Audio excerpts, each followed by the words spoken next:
fun for a day. Beyond that, it becomes a job. We enjoy it, we love it, or we wouldn't be here hosting. So, reasons we do what we do. The Federal Energy Regulatory Commission, y'all all heard of, the acronym FERC, FERC, they basically give us a playbook to do many things, but the one we're interested in is the one they give us that dictates what we're going to do with aquatic vegetation.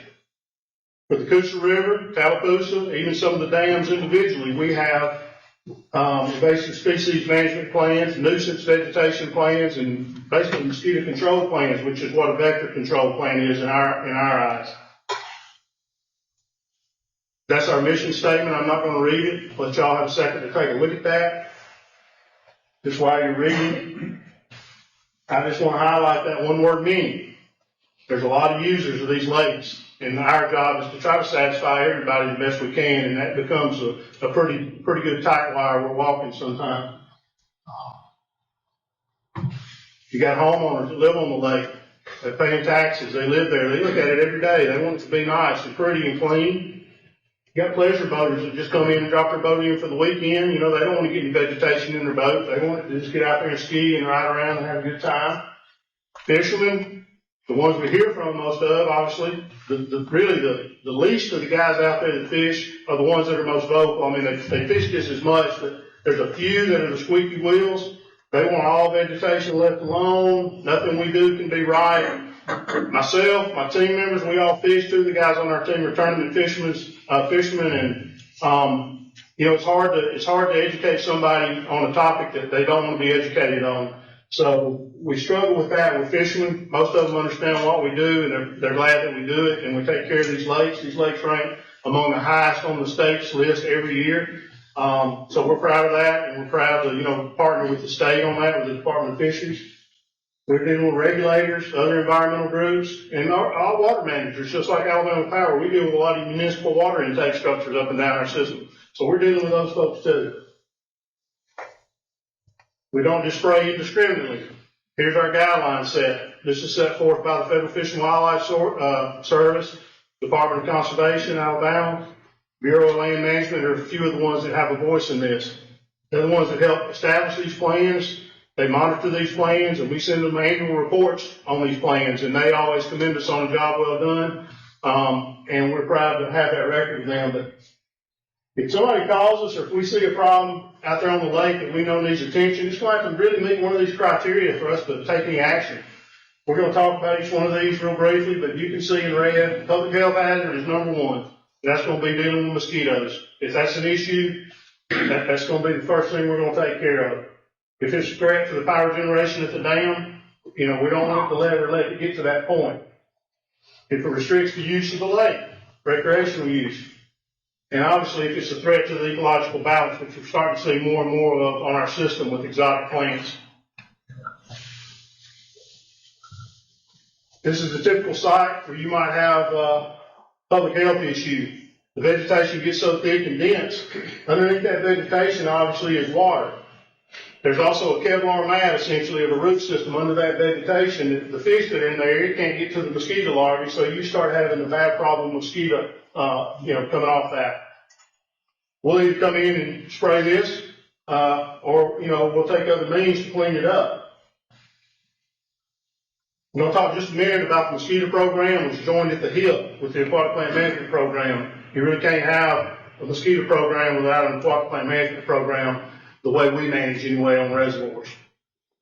There's 4 components. There's monitoring, source reduction, larviciding, which is use of pesticides, and then education of the public. We'll talk just briefly about each one of these. The Anopheles mosquito, that's the one we're after. He's the one that we're concerned with. There's many mosquitoes out there, but that's the one that is a permanent pool mosquito that can breed in permanent waters, like in a reservoir or lake. They carry and transmit malaria. Malaria has all but been eradicated in the United States, but we do have some cases that come from overseas every year, and it could very well get established again. This is the mosquito that transmits it and carries it, so we don't want that guy getting established anywhere around us. We have monitoring stations around all the reservoirs. We have 140 resting boxes. There's 70 stations around our lakes. They're checked, you can see March to November, and if any anomaly species are there, obviously they're counted and recorded, and we know that control measures need, be taking place in the area if we're getting a high count of mosquitoes. Most people say, what in the world's a resting station? We're basically a mosquito motel. All right? They check in the morning, they check out right at dark every afternoon. They like to be in a dark, shadowy place during the day where there's no wind, they feel protected. We put these boxes up around those stations I just mentioned, around all these lakes. There's 70 sites, and basically a biologist goes to these once a month on our team. He looks in that box, and the Anopheles mosquito can be identified very easily when they're at rest compared to all other mosquito species, so that makes it easy for us. Anyway, that's where they go during the day. These things are put in areas that have historically been problematic on our lakes. We don't have any issues anymore because most of the issues, the problems that caused the issues many years ago have been fixed. Source reduction was another one on the list. If you have water, standing water, and something like that's been dammed up by beavers, but there's not a big fish population in there, you're going to have mosquito issues. We get rid of the water, we get rid of the mosquitoes. Okay? We use a lot of explosives. We used to do it in the house. I blasted many of them years ago. We use the Department of Ag now to do that work for us. They come in and blast when need be. We take the beaver dams out and we come in behind it and we trap the beavers, relocate the beavers. Beavers will stay there and they'll have it built back in a matter of days. Y'all probably dealt with them before being around the lake. This is the same picture a minute ago. Just want to reiterate, certain types of weeds or vegetation are more conducive to harbor mosquitoes, and this is one of them. It grows very dense and thick, like I said, inside those big maps, and that was just a portion of what was there. You can imagine there's tens of thousands of little pools of water this big, and every one of them's thriving with mosquito larvae. Like I said, the fish can't get to them. So we'll come in and spray that, or we'll use another means with alligator weed anyway. We've got a biological tool in the toolbox. It's called the alligator weed flea beetle. We brought those guys in. They've been a proven method. They're in Florida. They'll live about on the latitude or as far north as we are right now. If we have a real harsh winter, they'll die back. But it'll take them a year or two, they'll recover. Now, they're not going to clean up a problem like you just saw and quick, fast, in a hurry like we can do with herbicides, but they are a good tool on smaller areas of alligator weed. Pesticides, we use a larvicide. It's basically a briquette, what most people call a dump. Most of what you get at Lowe's is about the size of this microphone right here, but we use the same thing. They're just larger. They last 180 days, and we put those out in our easement properties where there's woodland pool water. If there's water that we know is going to stand in an area when it rains, and these, like I said, these areas have been identified for many years, we treat those with those briquettes. We do it in the early spring, and some of the more problematic areas we may do one more time before the summer's over to get a season-long control. The good thing about these briquettes is you put them out in a foot or two of water. The water's there, they go to work, they kill the larval mosquito. They're very target specific. There's not a lot of non-target harm done any other species. And when it dries up, these things just sit on the ground. When the water comes back and it rains and floods again, they go back to work. So it's a very good tool. And then educating the public about mosquitoes. Most people call and say, hey, I have a mosquito problem. I live on the lake. Guys are coming from the lake. 99.9% of the time, not coming from the lake. It's coming from bird baths, standing water in tarpaulins, old tires, water in your gutters. Even these things under your flower pots on the back porch hold that much water, thrive with mosquito larvae. We've seen it all. We go out, we look at every call we get, we meet with the homeowner, and we help them figure out where the problem's coming from. If it is coming from the lake, obviously we step up and we take care of it. All right, we'll move on. Vegetation poses a threat to power generation. This has happened one time that I'm aware of on our system, and it was really bad. It was down on Thurlow Reservoir down in Tallahassee, the smallest reservoir we have. It's a 700-acre lake. Out of that dam, just like on our other tail end or the lower end dams of the system, we have a minimum flow release. So water is released from that dam 24/7, 365 days a year. So there's water always flowing through that 700-acre reservoir. It's never sitting what we call static, still and quiescent. It's always moving in there. But if you get a submerged plant that's very aggressive in a body of water and you've got flowing water to deal with and we're trying to inject herbicides that have to have a certain contact time to kill it, it's all but impossible in flowing water. This stuff is breaking loose in massive mats. flowing down, stopping up the intakes at the dam. Okay, they were having to clean these screens about once every 6 hours. So the dam essentially was shut down. You can imagine, number one, the revenue loss. We say that to us, and you may be thinking, well, that's money lost to Alabama Power. The way we look at it is opposite of that. That's really more money the ratepayers have to pay, because when we can't generate power with hydro, which is our most efficient power source, we have to, produce power with another means. It costs more money. It costs, the customers more money in the long run. So these things being out of commission for even an hour or two is very costly, much less being shut down for days on end. It's a safety hazard. Y'all all around boats, you know what happens if you're running your boat, your propeller gets a little bit of air in it, cavitates. Well, you can imagine if air gets inside that thing and it starts pulling air to a 200-ton turbine, it can tear itself right out of the back of the dam. So it's a very, very big safety concern. We had a drawdown on that lake. That lake never gets a drawdown. We went to the Corps of Engineers, we went to the state, we said, look, we need to draw down this winter to help kill this vegetation. It's all been impossible to kill it with herbicides unless y'all let us shut the flow off. Well, they'd rather have the drawdown than shut the flow off, because that flow feeds on down the Tallapoosa River, which we understood, and we were fine really with either way, but we got the drawdown. It was for 10 feet drawdown for 4 weeks. Mother Nature cooperated. It couldn't have been any better. We had some 16, 17 degree mornings, 34 degree highs during the day for about 3 to 4 days. We haven't had a problem down there since. So Mother Nature came to bat for us. If it restricts the use of the lake, if you can see here, this gentleman called and said, I got a little problem, and we show up and say, yeah, you got a little problem here. A lot of y'all had something similar this year on Henry. Rafts of this vegetation floating down the river. People pull out areas, we've dealt with this for years with these big rafts of vegetation. They're somewhat cyclic. You may see them for a year, 2. You may not have another problem with them for 5 or 6 years. But a lot of times what these come from is people tearing them loose in other parts of the lake to get them out from their house and put them out mid-channel and turn them loose.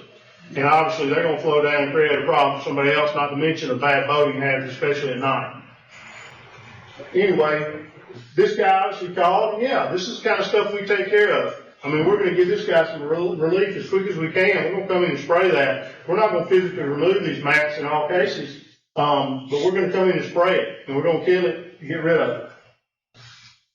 Another plant species, this Lingia algae. A lot of it on the lower Coosa for years. We've kind of got a fix for it now. We battled it for years, researched it for 20 years with Clemson University. We kind of came up with a fix, and we've modified the use of that product to where we can get rid of this. It takes us about a year to 2 years of it. That's how bad this stuff is. Of all the stuff we deal with, this is the hardest one to kill. You can imagine that being out there around your pier. It looks like a sewage lagoon. Your property value, your friends want to come over that afternoon, have a drink on the pier. I don't think so. So, same thing here. This guy calls, man, I got a problem. Come up there and say, man, you got to plant some pretty flowers. Man, that's not flowers. That's water primrose. Same thing. Big problems. We come in, about a month later, looks like this. A lot of situations, this is the kind of stuff we try to take care of. Typical spray requests, as you can imagine, are going to come in during growing season. We start getting phone calls in March, April, peak in the summer months, tail off in the fall. As you can see, high number in June, July, and August. That's when the plants are growing, and that's also when most people are using their lake houses if they don't live there permanently. This is our biggest year ever, and the numbers are every year annually going up. Responded to over 1,020 calls, just like the gentleman you saw a minute ago this year. So Tim and his guys on the team and me on a minimal level dealt with a minimum of 1,020 people this year with that same type problem. Different vegetation types, there's a lot of them that cause problems for us, but we used to have 200 or 300 a year early on in my career. 200, 300. Got a 400 count a year. Wow, man, it's getting out of control. Over 1,000 now. Lakes are aging. Natural progression. You're going to have natural siltation, whether there's construction going on or clear cutting going on by you or not. You're going to have some siltation, or you're going to have detritus dropping out from these plants as they die every year, creating a muck layer on the bottom. Get shallow water, sunlight gets to the bottom, more conducive for vegetation, you're going to have more vegetation problems. It's going to happen naturally. Things that speeded up, siltation coming in from adjacent landowners. Problems may be happening next to you with clear cuts. Of course, more fishing tournaments. These guys are fishing in Louisiana today, and tomorrow they're on Henry fishing. Tournaments is big business now, as y'all know. Probably fishermen in the room. Like I said, I love to fish. We all fish, but that's where a lot of the problems coming from with these new plant species we're seeing, and even the spread internally of the species we have on our lakes are moving to other lakes of ours. This stuff gets trapped between the bunk and the boat. It gets moved to another lake. Guys get it in their live well, and it's unintentional. You know, there may be some intentional plants moved around over the years, but if so, you know, that may be the case. But we've never proven it. We've never tried to go prove it. But we've heard people tell us that, hey, yeah, we've tried to move hydrilla from point A to B. Talk a little bit more about that in a minute. Vegetation's getting closer to home. Stuff's getting closer to other lakes near y'all.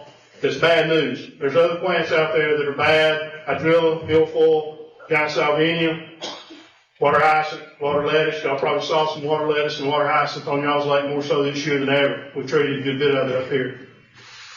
Waterfowl move this stuff around. They feed in it on other lakes miles from here. Miles, Gunnersville. They fly down here, seeds pass through their digestive system unaffected. Pick up vegetation that way. All right, last but not least, is vegetation poses a threat to the overall balance of the lake. The example I like to use with most people before I talk about the aquatics is kudzu. Everybody's heard, seen, knows about kudzu. It's been around a long time. Same situation. Kudzu takes several years to become a problem or a major problem. You can correct it if you catch it early, within year 1 or 2, maybe in year 3. But you let it go, it's going to kill all the understory. It's going to kill all the native vegetation. It's going to climb up the trees. It's going to kill the trees. And at the end of the day, you're going to have a monoculture stand of kudzu, which is not good for anything. No diversity. Same thing with some of these aquatic invasives. Problem with these is kudzu moves at a snail's pace compared to these plants. Slower than a turtle. Slow. This stuff grows like wildfire. You'll see in a minute some of the numbers. It's staggering. This is Eurasian water milfoil and hydrilla. Of course, these plants to the untrained eye, the distance even to us, they look the same. You've got to get up on it, get some out of the water to tell what it is. Some facts about kudzu. About hydrilla. Kudzu was that bad, yeah, we wouldn't have a problem. Non-native, came in from Asia, South Africa, probably in the aquarium trade back in the 60s. Spread all over the country now. Never grows high above the water. It tops out, gets to the top, and you can see it, but it's never going to get high above the surface. Been proven many times from a single 10-centimeter fragment turns into 262 feet in 35 days.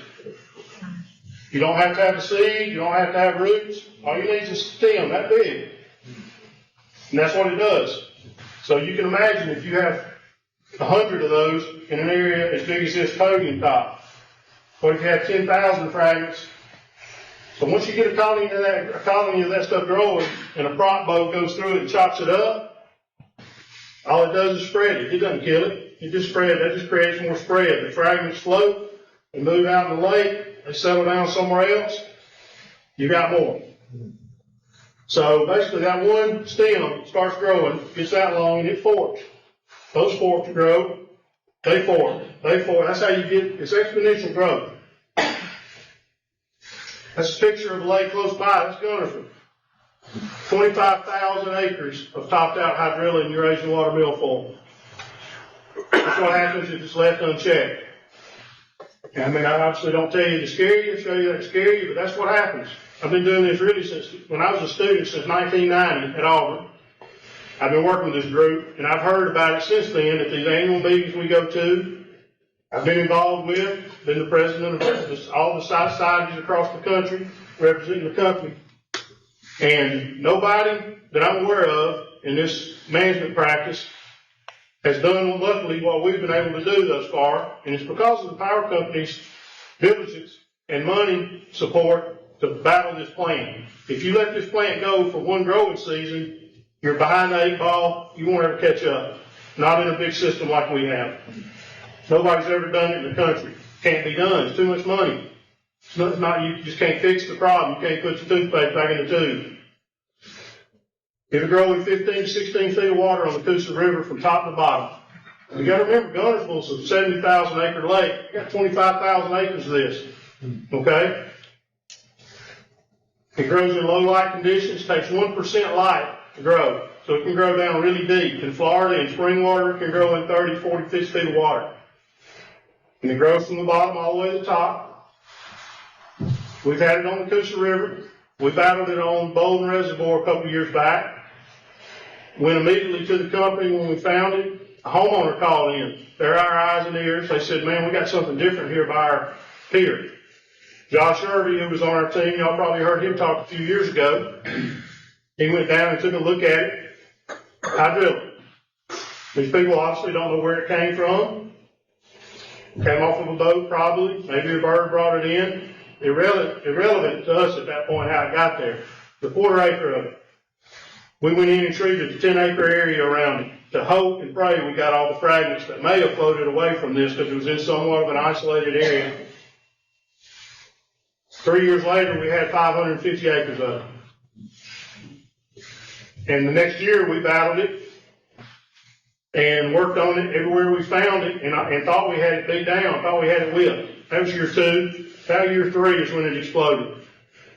And it was everywhere. On the Bolden Reservoir is 700 acres too. It ties into Lake Jordan. And it went from just a little bit of it, we thought, to 500 acres of it. Matter of, what, 2 months? Yeah, but it went from the bottom of the lake to the surface in a matter of weeks. There's 2 types of hydrilla. One of them's called dioecious, one of them's called monoecious. They have different growth patterns. Monoecious, which is what we had down there, tends to grow across the bottom of the lake. Think, hey, everything's fine and dandy, it's okay, looks like we killed it. It spreads, and then something in Mother Nature that we don't know the answer to triggers it.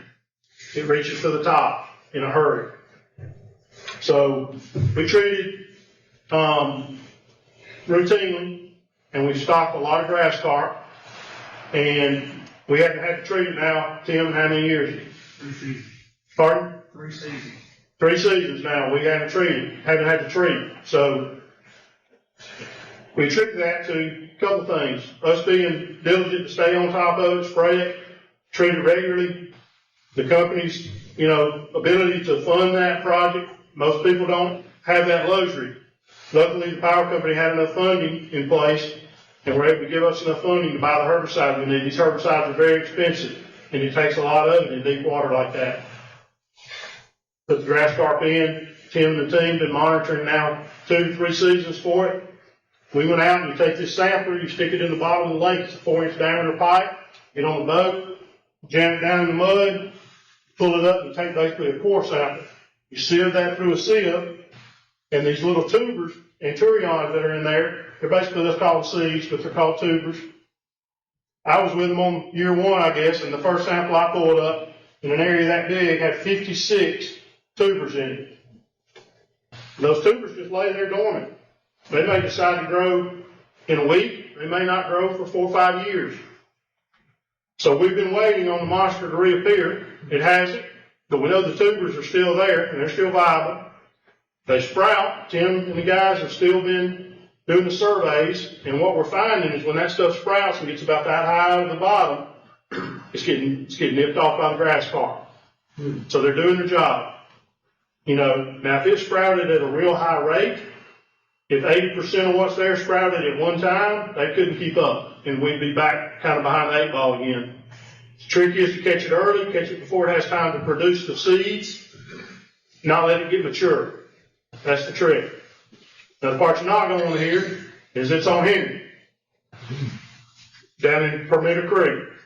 2016, Tim, we found it down there in 2016. We got a call from the state. Some of our peers that we do stuff with said, man, they were doing a fishery survey, and they said, y'all might want to check out the back of, we call it, a lot of people call it palmetto, Permitter. What is it most commonly known as? Palmetto. Palmetto, okay. We've heard it both ways. I like palmetto better. It's a lot easier to say.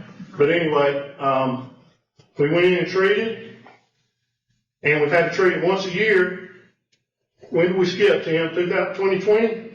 2020 season, we didn't have to treat. But we've kept it isolated to the very back of that creek. To our knowledge, it hasn't moved. It's a very small amount of it, but it is there. We don't know how many tubers are in the soil back there throughout. It's intermingled in a lot of other vegetation types. Goes way on back up the creek outside of the power company's project boundary. We've talked to adjacent landowners. Tim and the guys have gone in and had permission. We've cut our way back on up the creek to be able to get the airboats in there farther to treat and even treat by hand. So, any of y'all that are down around that area, you may live there, know people in the area. Want you to go to the website, look at pictures, know how to identify it, and Lord knows if you see something that doesn't look right, we want to hear from you immediately. We don't want it getting out. And the lake is ultimately as shallow as Henry is. Anything over under 15 feet deep would be inundated with hydrilla, and it'd do it in a matter of a couple of years. So it's bad news, and hate to kind of bring that bit of bad news, but we've won the battle so far, and I think we can continue to do that. But we need y'all, we need your eyes out there on the water. If you see something, spread the word. If you see anything that you hadn't seen before, even if you see something that may be something you think you've seen before, but not sure, we want to hear from you. We're here to help. We want to catch it early.